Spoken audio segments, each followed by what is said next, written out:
1. Figuring out Falk.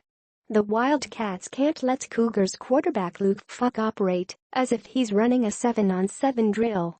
Heck, he probably doesn't complete 91.4% of his passes in most 7-on-7 sessions. It was as if Falk were throwing against air in last year's 69-7 wipeout. Arizona neither pressured him nor covered his receivers. Either the Cats' game plan didn't work, they didn't have the athletes to execute it, or both. The personnel has changed in critical ways entering Arizona's final meeting with Falk, barring round 4 in the Pac-12 championship game.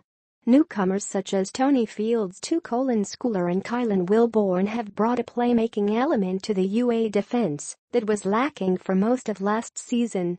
Fields and Wilborn, both banged up in the Cal game, are probable to play tonight. So is Derek Bowles, Arizona's most productive defensive tackle. The Wildcats need to come at Falk in waves, and they need to cause him to hesitate just long enough so their rush can get there. Although he hasn't looked it against them, Falk is mortal. Like every other quarterback, he doesn't like getting hit. 2. Containing Khalil. On the other side of the ball, Arizona quarterback Khalil Tate will face a quick, sound, penetrating defense. The Cougars will try to copy what the Golden Bears did in the second half last week when they limited Tate to 14 rushing yards.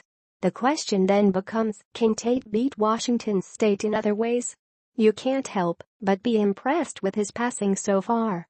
In each of the past 3 games, Tate is connected on at least 66.7% of his throws and has posted an efficiency rating no worse than 190.25. Tate's season rating of 175.91 would rank 4th in the nation if he had enough attempts to qualify. Interestingly, Tate has yet to attempt more than 15 passes in a game. Rich Rodriguez has tried to keep the game plan as simple as possible for him as he adjusts to being a college starter. If Tate's attempts climb into the low 20s by design or happenstance, can he maintain his completion rate? And if he does, what recourse will opposing defensive coordinators have then? 3. Breakout X2. I've got my eye on 2 Wildcats tonight, one on each side of the ball. On offense, it's J.J. Taylor, who's likely to start if Nick Wilson, ankle, questionable, can't go. Taylor was on his way to his best performance of 2017 before getting ejected for targeting last week.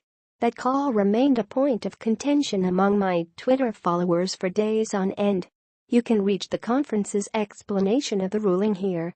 Taylor appears to be all the way back from the broken ankle that truncated his freshman season. If the Cougars pay undue attention to Tate, Taylor is more than capable of making them pay. On defense, it's DeAndre Miller. Miller has played in 3 games since returning from a foot injury and left Berkeley without a sack to his credit.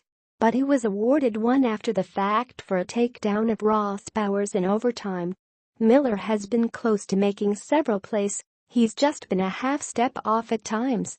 Now back for almost a month, Miller should be rust-free.